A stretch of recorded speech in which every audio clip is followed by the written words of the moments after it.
네, 이번 주 우리 토라 포션의 제목은 키타보입니다.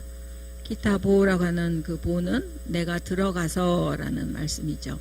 그래서 이제 출애굽해서 훈련을 받고 가나안으로 들어가는 그 다음 세대들을 향해서 이제 그 땅에 함께 들어가지 못하는 모세의 그 안타까움과 더불어 이제 염려와 더불어 또 하나님 앞에 그들을 맡기는 그 자신의 아마 믿음을 자꾸 모세가 추스렸을 것 같은 느낌이 들어요. 염려되고 힘들어지는 것들을 다 주님 앞에 맡기면서 그렇게 그들에게 권면하는 그런 말씀입니다. 신명기는 사실은 그 드바림이라고 되어 있는 신명기의 제목처럼 하나님의 말씀 안에 들어간 자의 삶을 이제 이야기하는 것이죠. 그래서 우리가 이제 보통 그런 얘기 하죠. 김치국부터 마신다. 뭐가 되기도 전부터 김치국부터 마신다라는 우리의 속담이 있는데 사실 우리들의 믿음은 김치국부터 마시는 것이 맞는 것 같아요. 히브리서 11장에 우리가 이야기할 때 믿음은 바라는 것들의 실상이요 보지 못하는 것들의 증거다 그랬거든요. 오늘 우리한테 주어진 이것만이 아니라 앞으로 우리에게 주어질 것들, 내가 바라는 모든 것들의 실상이 있다는 것이죠. 그래서 그것들을 믿고 바라보며 나가는 것을 이제 믿음이라고 하는데, 우리가 그 창세기 지난 성경에도 보면 노아가 120년의 방주를 지으면서 얼마나 그 믿음을, 그 넘어지는 믿음을, 무너지는 믿음을 세워가면서 하나하나의 그 방주의 모양이 완성될 때마다 그 되어지는 실상들을 확인하면서 그 세월을 지냈을까 이런 생각을 해보게도 되고, 아브라함 같은 경우도 아브라함 멸망의 아비였다. 아브라함이란 이름을 주께서 주시며 또 사라에게 사라였던 자를 사라 열국의 어미다 라고 주셨을 때 그때 이삭이 없을 때예요. 그러니까 서로 아브라함 또는 사라 이렇게 부부가 서로를 바라보면서 그렇게 부를 때 주변 사람들이 볼 때는 좀 약간 웃겼을 것 같아요. 아니 아이도 없는 사람이 무슨 열국의 어미며 열국의 아비며, 그죠? 그러니까 우리의 믿음은 어쩌면 우리가 오늘 새벽에 잠깐 우리의 그 하나님의 시간 시제에 대해서 얘기를 했는데, 사실 우리는 오늘 우리의 삶은 영원을 사는 것이죠. 영생을 맛보며 주 함께 살리라, 그 우리가 부르는 찬양의 가사들이 정말 그 복음적이다는 생각이 들어요. 사실 오늘 우리가 사는 것은 우리가 지금 세상에서 살아왔던 수평적인 과거와 현재와 미래를 나눠지는 삶이 아니라 과거, 현재, 미래가 하나가 된 뭉뚱그려진 영혼의 시각 안에서 하나님은 우리를 보고 계시고 우리도 사실은 그 시각을 가지고 살아야 되는 거죠. 그러니까 오늘 뭐가 안 됐다고 낭망하지 않아도 되는 이유는 미래에 완성된 우리들의 모습을 하나님이 나를 통해서 지금 보고 계신다라고 생각하기 때문에 그런 것이죠.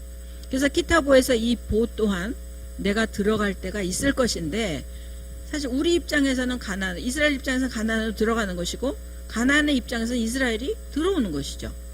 그러니까 들어오는 자와 또 들어가는 자들의 그 만남. 그래서 왜 이스라엘이 그 땅을 들어가야 하는가? 창세기 9장에 보면 아비의 하체를 가리지 않았던 그 함의 어떤 잘못 때문에 가나안은 저주를 받도록 되어 있었죠.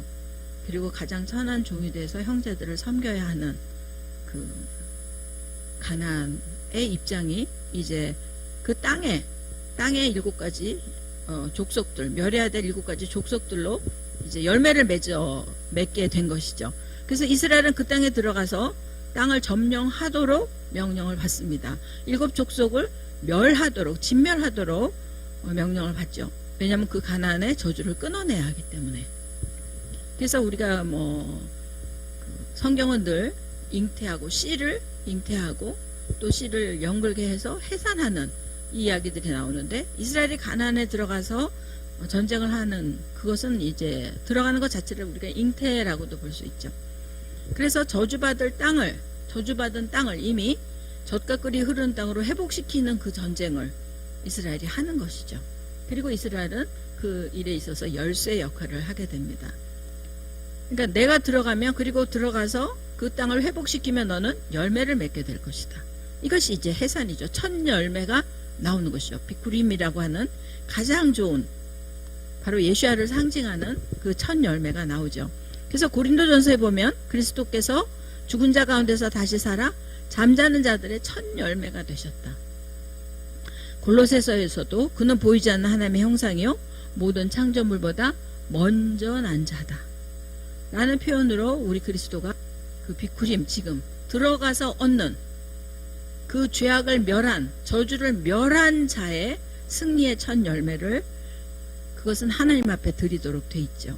그것이 곧 예수 그리스도가 우리의 모든 죄악을 사하시고 부활의 첫 열매가 되셨던, 그러니까 이스라엘이 들어간 이 키타보를 통해서 들어가서 이스라엘이 하는 일들을 결국은 우리 주 예수 그리스도께서 이제 신약에 와서 그가 그 영이, 말씀이 육신을 입고 오셔서 이루게 되시는 것이죠. 구약에서 이루어진 일들을 이제 예수 그리스도가 확증하시는 것이죠. 그래서 첫 열매를 드린다라고 하는 것은 가장 좋은 것, 그것은 이제 출애굽 때 장자가 살아난 것에 대한, 죽을 수밖에 없었던 장자가 살아난 것에 대한 것과 연결이 되는 것입니다. 그래서 첫 열매를 드린다는 것의 의미는 우리의 머리가 주님이십니다. 주님이 우리 인생의 주인이시다라는 고백과 함께 우리가 사는 목적이기도 합니다. 우리의 목적은 하나님을 찬양하는 것이죠. 하나님이 우리의 인생의 주인이라는 것을 찬양하고 고백하고 증거하고 전하고, 또 그렇게 고백하는 자들을 이제 우리가 잉태하고 해산해내야 되는 사명이 있는 것이죠. 그리고 우리의 삶의 전부를 드리는 것입니다. 첫 열매를 드린다라고 하는 것은 우리의 삶의 전부를 드리는 것이고, 그 첫 열매가 되신 예수야를 얻게 되는 것이죠. 신명기 8장 8절에 보면 가나안은 7가지의 곡식의 첫 열매를 드렸습니다. 여기 나온 것처럼 밀, 보리, 포도, 무화과, 이제 이스라엘을 상징하는 열매들이죠. 그리고 여기서 꿀이라고 하는 것은 그 대추야자를 의미합니다. 우리가 대추야자 먹어보면 얼마나 달아요. 그러니까 그런 대추야자까지 7개의 그런 곡식의 또 열매들을 보는데, 주님이 첫 열매를 바치라고 하는 이유, 너희가 들어가서 수확한 것의 첫 열매를 내게 가져오라고 하시는 그 이유는 우리가 주님이 가장 소중한 분이라는 우리의 고백과 더불어 주님이 또한 내가 너희들의 가장 소중한 자가 되어주고 싶다 라는 갈망입니다. 그래서 이 보호가 상징하는 너희가 들어온다, 들어와라 라고 하는 것은 어디로 결국 들어가는 겁니까? 이스라엘은 가나안 땅을 들어가는 것이지만 우리는 어디로 들어가게 됩니까? 우리는 이제 예수님의 품으로 들어가고, 앞으로는 예루살렘, 완성된 하나님의 나라로 들어갈 것이고, 새하늘과 새 땅으로 들어갈 것이고. 그래서 우리가 결론으로 이 보에 대한 얘기는 계시록 22장에 보면 성령과 신부가 말씀하실 때 오라 하시는도다. 그게 이제 완성인 것이죠. 이 보의 완성은 그 계시록 22장에 나타나게 됩니다. 그래서 이 가나안을 보내시는, 이스라엘 백성으로 하여금 가나안을 보내시는, 또 그 가나안에서 그들이 오기를 기다리시는 하나님의 갈망은 뭐냐면, 너희가 건너가서 정복해라. 뭐를? 죄를 정복해라. 그 가나안에 있었던 모든 저주를 정복해라. 무엇으로? 복으로, 축복으로 너희가 되찾아 와라라고 말씀하시는 것이죠. 왜? 나는 거기서 너희와 함께 살고 싶기 때문에. 나도 거기 가서 살고 싶다. 구속한 백성들과 같이 살고 싶다. 그리고 하늘에 열린 하늘을 통해서 그 땅에 하나님의 나라를 만들고 싶다. 그래서 피조세계가 정렬되는 주의 말씀이 실행되는 곳으로 만들고 싶다. 그 땅을 회복하고 싶다라는 하나님의 열망이 이스라엘을 가나안으로 들여보내신다, 이렇게 봐도 되죠. 그래서 결국은 우리도 그 주님의 품으로 들어가야 되고, 주님의 약속한 축복 안으로 들어가야 되고, 오늘 우리의 삶도 결국은 이것입니다. 우리의 삶의 죄를 없애야 되는 이유, 우리가 거룩해야 되는 이유, 우리가 또 승리하는 이유, 그것은 주님이 우리와 함께 하시고 싶은 열망을 이루어 드리기 위한 것이야. 내가 거룩해서 무슨 은사를 받아서 유명한 사람이 되는 것이 아니라 그 거룩함 안에, 정결함 안에 거하시는 주님과 함께 되는 것이죠. 요한복음 17장에 예수님의 대제사장적 기도는 그러니까 미래 완성되는 것이 아니라 오늘 우리의 삶 가운데 완성되기를 원하신다는 것이죠. 이것이 지금 우리가 신명기 보호에서 기타 보호에서 볼 수 있는 하나님의 열망인 것이죠. 이 열망이 결국 예수님의 그 17장의 요한복음 10장의 기도로 연결되는 것이고 선포되는 것입니다. 그리고 실제로 그분은 성령을 통해서 우리에게 그것들을 이루셨죠. 내가 너희 안에 너희가 내 안에. 그래서 우리가 하나 되는 것. 주님이 이미 그것을 우리에게 일종의 성취시킨 것이죠. 일부. 그러니까 완성되는 그곳이 하나님의 나라의 완성이 되겠죠. 그래서 너희가 그 첫 예물을, 첫 소산물을 광주리에 담아서 이 테네라고 하는 엮어 짠 그 광주리에 담는데, 이제 형편이 넉넉한 사람은 이 광주리를 금실이나 은실 같은 것으로 짜고, 아닌 사람은 이제 그 껍데기, 우리 예전에 등나무 공예 이런 거 해보셨는지 모르는데 그렇게 그런 껍질로 광주리를 짜서 이게 이제 그 소에다가 얹어가지고, 보통 이제 이날이 되면, 이때가 되면 소에다 얹어가고 광주리를 얹어가고 이렇게 간대요.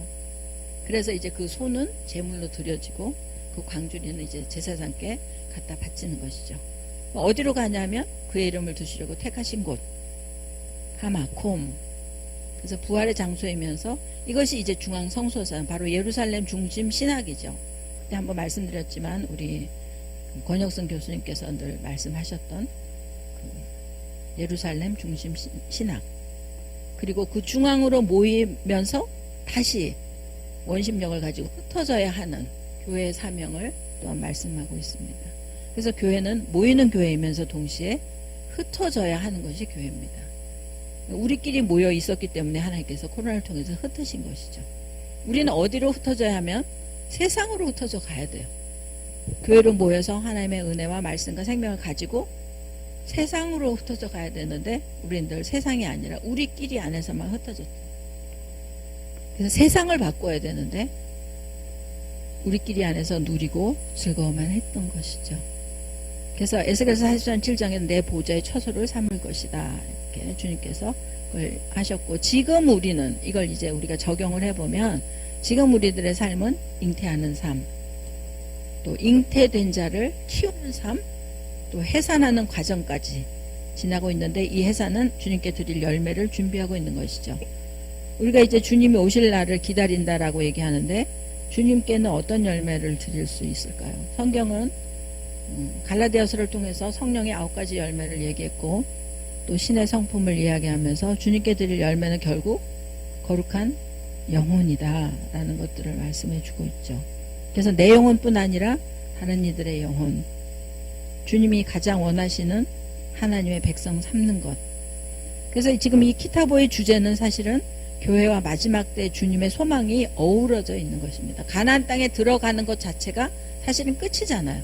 우리가 하나님의 성전에, 하나님의 나라에 들어가는 것 자체가 끝이기 때문에 그 마지막 계시록에서 들은 성령과 신부가 오라 했던, 목마른 자도 오라, 너희 생명이 필요한 자도 오라 했던 그 주님의 소망을 지금 이제 이스라엘이 어떤 역사적인 현상에서 성취하고 있는 것이죠. 하나님의 비전이 나의 비전이 되게 하라. 그래서 이제 5절에 가면 이 광주리에다 재물을 가져와 첫 소생을 가져와서 고백하는 것이 있죠. 우리 조상은 유리하던 아람 사람이었습니다. 그래서 이들의 정체성 또한 방랑하는 나그네였고, 우리의 정체성 또한 이 세상에서는 나그네죠. 그래서 그리스도인의 정체성은 사실은 한마디로 얘기하라 그러면 나그네예요. 고향 땅을 향해 가는 나그네인 것이죠. 그래서 이방인이 되었을 때만 느낄 수 있는 자유함을 가지고 거주하면서 생긴 집착을 떨어낼 수 있는 종말론적인 삶이 우리들의 삶이 되어야 되는 것이죠. 그래서 히브리서 11장 14절에 보면 본향 찾는 자라고 표현되어 있습니다. 그러니까 우리가 여기서 자꾸 정착하고 여기서 뭔가를 이렇게 쌓아놓고 여기서 뭔가를 성취하려고 하는 것은 그건 나그네적 삶이 아닌 것이죠. 뭐 요즘은 영적 노마드의 삶이다라고 또 얘기하는데, 언제든지 주님이 떠나라면 떠나고 멈추라면 멈추고 할 수 있는 그런 마음을 계속 우리가 준비해. 우리는 안정되고 싶고 그냥 안주하고 싶은 게 우리들의 본성이기 때문에 계속 이런 것들을 보면서 말씀을 들으면서 그 말씀이 우리를 자꾸 이 세상의 집착으로부터 몰아내고 끊어내 주셔야만 우리에게 가능한 것이죠. 그리고 이제 주신 명령이 바로 들어가서 첫 소산물을 바치고 난 다음에 그 다음에 드리는 것이 11조입니다. 아까 얘기한 것처럼 첫 소산물이 의미하는 첫 소산물과 같은 내용입니다. 11조는 어떤 의미에서 그래서 모든 것이 주께로부터 왔습니다.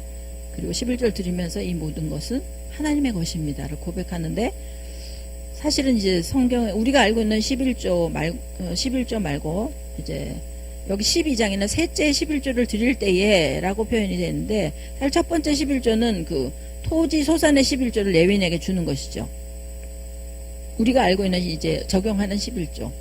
그리고 두 번째 11조는 마세르 쉐니에서 매 3년마다 가난한 자와 객과 고아와 가부와 레위인들에게 주어지는 구제를 위한 또 11조가 있고 또 절기를 잘 지킬 수 있도록 공동체가 절기를 지키기 위해서 드리 11조가 있고 근데 이 세 가지 말고도 좀 더 있는 것 같아요. 제가 지난번에 좀 찾다가 다 못 찾았는데 그리고 우리 식으로 지금 이제 화폐를 드리는 우리가 지금 사용하는 화폐를 드리는 그 11조에 대한 이름은 또 이 마세르 리쇼니 아니고 다른 이름이 있더라고요.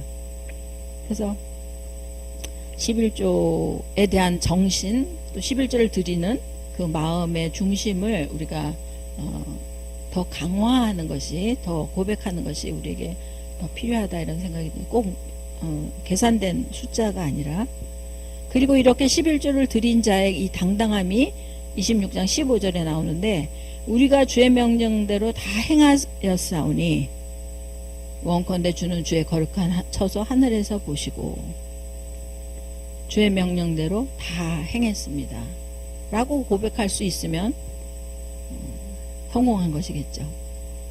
그래서 우리가 말씀에 순종하여서 첫 소산물도 드리고 11조를 드리고 하는 것은 우리가 우리의 것을 드린 것처럼 사실은 우리가 먼저 받은 것이라는 것을 이제 기억하게 되죠. 그래서 하나님의 선한 축복의 그 열매를 나눠 가시는 것이 그러한 삶이 예배의 삶이다. 그냥 내가 종교적인 어떤 행위를 하는 것이 아니라 실제로 삶에서 하나님의 축복을 증거하고 그 축복을 공유하는 것 이것이 예배자의 삶이다. 왜냐하면 너희들은 하나님의 성민이기 때문에 그렇다 하시는 것이죠. 그리고 여기 보면 오늘이란 단어가 나오는데 이번 주 우리 그 키타보의 토라보시한 내용 중에 오늘이란 단어가 계속 나와요. 오늘 한 8번 나오더라고요. 그러니까 결국 뭐냐면 하나님께서 우리에게 주시는 이 말씀은 그대로 오늘 우리에게 주시는 말씀이에요. 그래서 그 시제가 과거의 이야기가 아니라 오늘 이야기고 이 오늘은 결국 미래와 연결된 오늘이라는 것이죠. 그래서 우리가 신앙생활을 실질적으로 예배의 삶, 우리가 원하는 그 삶을 산다라고 하는 건 우리가 갖고 있는 개념들을 참 많이 바꿔가야 한다 이런 생각이 듭니다. 그래서 그 오늘 우리는 여호와를 하나님으로 인정해야 한다. 인정하는 건 지금 이제 하야라는 단어가 서 하야는 그대로 존재입니다. 있다, 존재하다 그런 뜻이기 때문에 사실 우리가 하나님을 믿는다라는 것은 하나님을 인정하는 것이고 하나님이 존재하심을 믿는 거죠. 그래서 그 우리가 사도신경의 첫 고백도 전능하사 천지를 만드신 하나님 아버지를 내가 믿사오며 전지를 만드신 창조주로서의 하나님의 존재를 인정하는 것이죠. 진화론은 그것을 인정하지 않는 것이고 창조론은 그것을 인정하는 것이고 그래서 너희가 대접을 받고자 하는 대로 너희도 남을 인정하라. 그 인정의 제일 첫 번째 존재는 우리 여호와 하나님이시죠. 하나님을 인정하는 자가 이웃도 인정할 수 있는 것이죠. 그분을 창조주로 인정하는 자가 내 인생이 그분의 손에 의해서 지어졌다는 것들을 인정할 수 있고 그런 창조주가 있는 것을 인정하는 자가 자신의 인생을 그분의 손에 맡길 수 있게 되는 것이죠. 그래서 이 인정하는 것으로부터 그분의 존재를 인정하는 것으로부터 우리의 모든 신앙생활이 사실은 시작되는 겁니다. 왜? 이분을 인정해야 우리가 감사할 수 있어요. 그분이 계시기 때문에 감사할 수 있는 것이죠. 그분이 계시기 때문에 신뢰할 수 있는 것이죠. 그분이 계시기 때문에 우리가 기도할 수 있는 것이에요. 그래서 우스운 얘기로 정말 성당에 그 큰 높은 사제가 열심히 기도했는데 어느 날 갑자기 하나님이 나타나서 그래 내가 뭘 해줄까 이러니까 그냥 기절했다는 거 아니에요? 하나님 진짜로 계셨다 뭐 그래 우스갯소리지만 제가 전에도 한번 얘기한 적이 있는데 옛날에 그 크리스마스 때는 늘 예수 영화를 참 많이 했어요. 예수, 나사렛 예수 이런 걸 영화를 많이 했는데 그때 사도행전 부근에서 베드로가 그 미문에 앉은 병자를 고치잖아요. 손잡아 이렇게 일으키잖아요.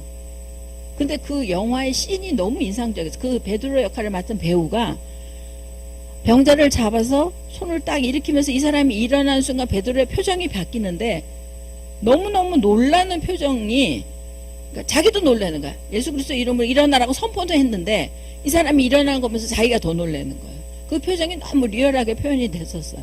근데 우리는 믿는다 하지만 실제로 그게 일어나면 놀라는 거죠. 그게 이제 우리의 믿음의 한계지만 주님의 존재는 그러한 것이고, 여기 18절에 보면 통치자를 인정할 때 그의 백성이 되게 하신다. 하나님이 인정하는 자만 되는 것입니다. 그러니까 어리석은 자는 하나님이 없다 하도다. 시편에 그렇게 고백하죠. 그래서 여호와께서 너희를 지으신 민족이 뛰어나게, 이 엘리온, 여호와 엘리온 하죠. 높은 지고에 하나님처럼 높여주신다는 거예요. 하나님이 높으신 만큼 너를 지으신 민족을 뛰어나게 하나님처럼 높여주신다는 거죠. 그리고 그의 찬송이 되시면 테힐라, 명예를 갖게 하실 것이고, 쉔은 이름이죠. 이름, 하나님의 이름. 우리가 어떤 일을 할 때 주의 이름으로 했다. 그게 이제 우리한테는 그냥 아무렇지도 않아. 근데 사실은 어떤 사람이 이 명령, 우리가 지금 주일날 예배 왔을 때 그 구청에서 나오는 것도 누구 이름으로 와요? 그 국가 이름으로 오잖아요. 그러니까 우리가 꼼짝 못 하잖아요. 법의 이름으로, 정부의 이름으로 오면 우리가 꼼짝 못 하는, 하나님의 이름으로 되어지는 건 천지를 움직이는 거죠. 사실은 천지를 창조하신 그분의 이름으로 우리가 천지를 움직일 수 있다. 그래서 명령할 수 있다. 그런 거죠. 사실은 그분의 명예를 그분의 이름을 가졌다라고 하는 것. 우리가 너무 쉽게 주님의 이름으로 기도하기 때문에 우리가 익숙해서 그런데, 그 이름이 한번 뜨면 사실은 보이지 않는 영계가 흔들리는 것이 이 이름의 권위죠. 그 다음에 그 영광을 삼으셨다. 영광은 여기 이제 카보드가 아니라 그 아름다운 파란 광야를 얘기했던 그 파란의 의미입니다. 아름다움, 장식, 삼으시고 성민이 되게 하실 것이다. 그렇기 때문에 너희는 주님이 채워지는 것으로 한 세 사람을 이루라. 주님이 채워주는 것으로 하나님의 성민의 역할을 감당하라. 그 말씀이죠.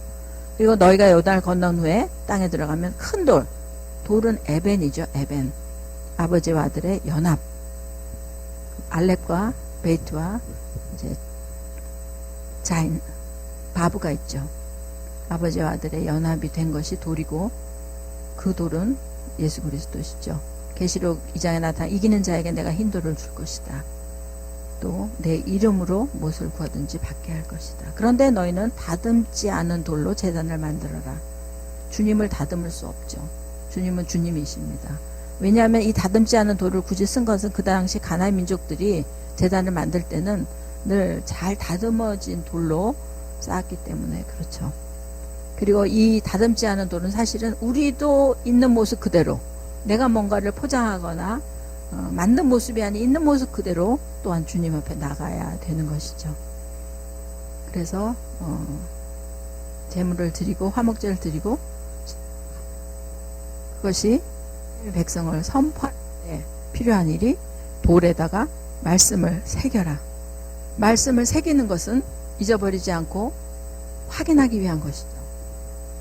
그래서 사실은 이게 새긴다라는 말에서 우리가 보면 결국 기록하는 것이고, 서기관들이 나오는 것이고, 결국 뭐냐면 책이 만들어지는 것이죠.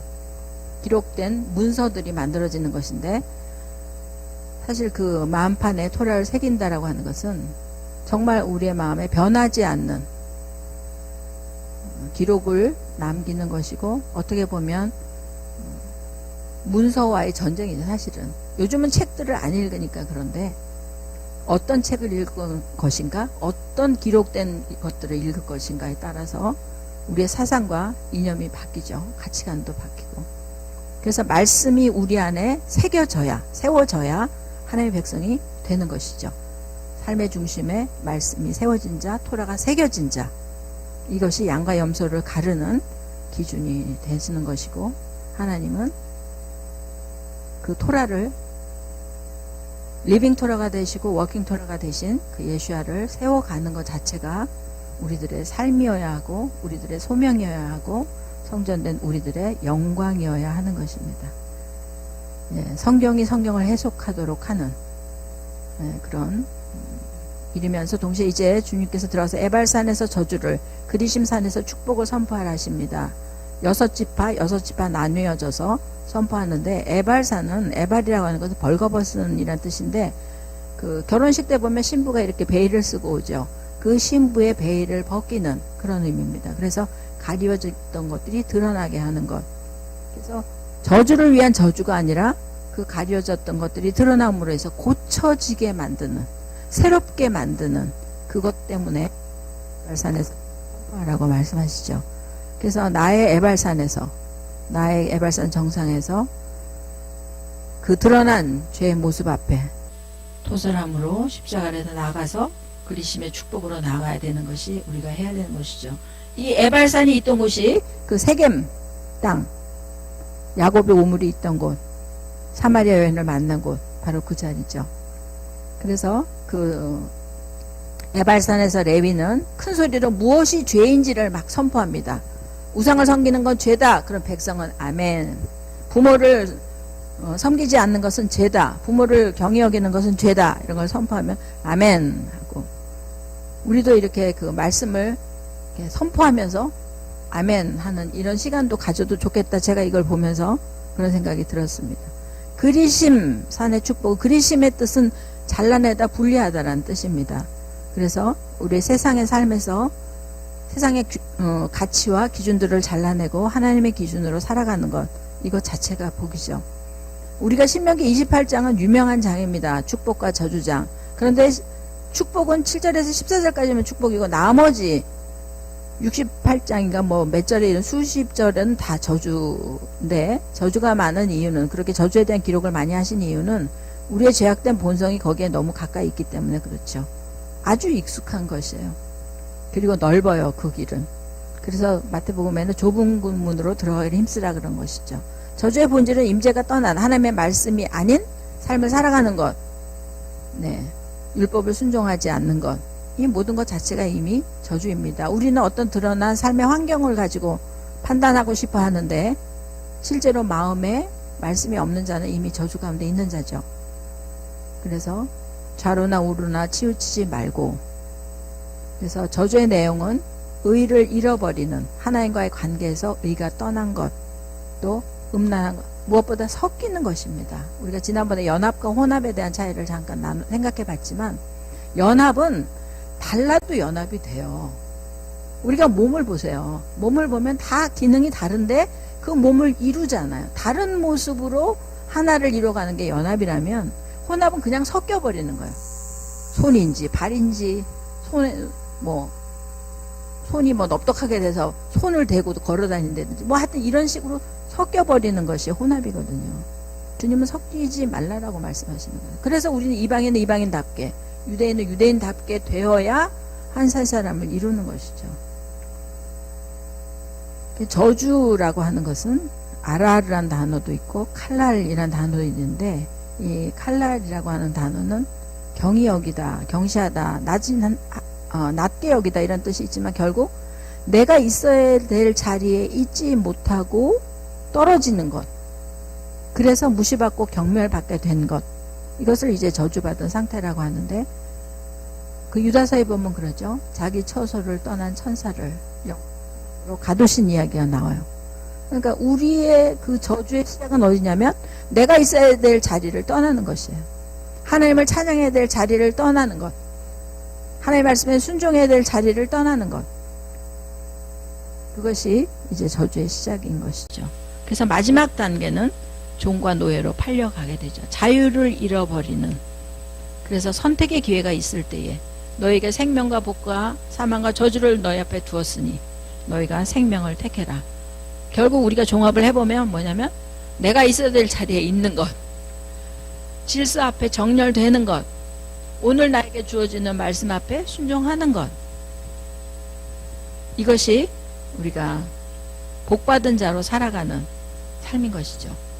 그러니까 우리의 기준이 완전히 바뀌어야 되는, 세상에서 성공이라고 하는 것에서부터, 그것이 거기서부터 떠난 잘라내어진 그리심 산에서, 그리심의 위치에서 주께서 명령하시는 내게 주어진 자리와 역할과 그 소명을 감당하는 것, 이거 자체가 이미 복이라는 거예요. 거기에는 세상에서 주는 뭐죠? 포지션이 주는, 소위 우리가 말하는 커리어를 쌓아가는, 스펙을 쌓아가는 그런 내용과는 전혀 관계가 없는 것이죠. 그래서 이 저주의 선포는 이런 것이라는 거죠. 내가 당신을 사랑하지 않으면 저주를 받을 것입니다. 사랑하면 막 그런 고백하죠. 나는 당신의 종이 되겠습니다. 사랑에 빠진 사람들의 그 마음의 소원이 그거죠. 주님께만 나의 사랑을 드리겠습니다. 아까 레위가 선포한 그 말씀의 계명들이 아멘 하면 바로 이 내용을 고백하는 것이고, 주님은 이것을 받아서 사실은 결혼계약서를 만드셨던 거죠. 그래서 이제 그 처음에 시내산에서, 호렙산에서 주셨던 그 1세대 언약이 끝나고, 지금 이제 이번 주 토라파 키타브를 통해서 우리에게 주어지는 것은 모압 땅에서 모세가 2세대들과 함께 다시 한번 언약을 확인하는 내용인 것이죠. 그 조건과 내용들은 변하지 않았지만 이제 다시 한번 그 2세대들과 그 언약을 확인하면서, 그런데 여기 그 29장 그 4절에 보면 그 얘기가 나와요.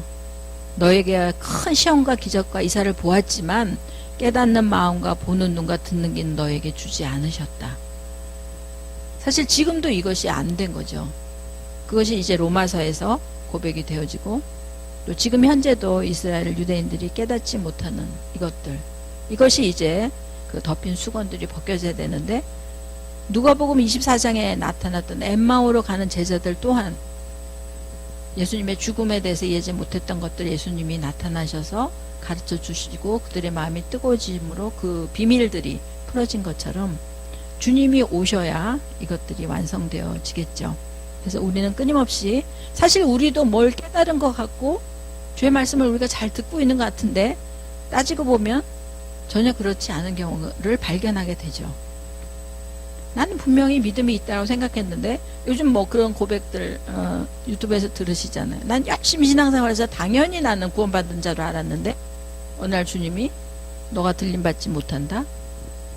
또 뭐 하여튼 유명한 목사님들이 뭐 지옥에 있는 걸 간증도 뭐 그게 뭐 틀리든 맞든 간에 그럴 수 있다라는 사실, 그런 것들이 맞고 틀리고를 따지기 전에 그럴 수 있겠다, 우리가 듣고 보고 깨닫는 것들이 완전하지 않다라고 겸손히 인정하고 주님 앞에 구하면 더 좋지 않겠습니까?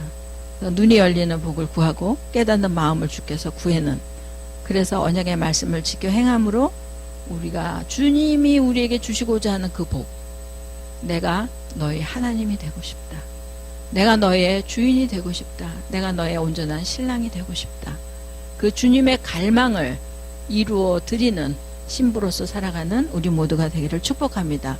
그러기 위해서 우리의 마음의 주님을 모실 뿐 아니라 우리가 주님의 마음으로 들어가는 그 키타보의 삶이, 그 종말론적 삶 우리 안에서 또 훈련되어지고 행해지는 복된 한 주가 되기를 축복합니다. 네, 우리 말씀 가지고 기도하겠습니다. 주님, 이렇게 이스라엘 백성들이 가나안 땅에 들어가는 그 역사적인 어떤 현상, 어떤 과정 중에서 하나님은 미래의 종말론적인 당신의 이루시고 성취하실 일들을 계시하고 계신 것들을 보게 됩니다. 이제 우리는 마지막 계시록에서 주께서 부르시는 그 음성을 듣게 될 것입니다. 계시록 22장 17절에 보면 성령과 신부가 말씀하시기를 오라 하시는도다. 듣는 자도 오라 할 것이요 목마른 자도 올 것이요 또 원하는 자는 값없이 생명수를 받으라 하시더라. 우리에게 와서 생명수를 받기를 원하시는 주님의 그 음성은 오늘 우리에게 주시는 음성인 것을 믿고 주님 우리에게 생명수를 주십시오. 우리의 목마른 영혼 가운데 주님의 생수를 허락해 주십시오. 주님 앞에 기도하겠습니다.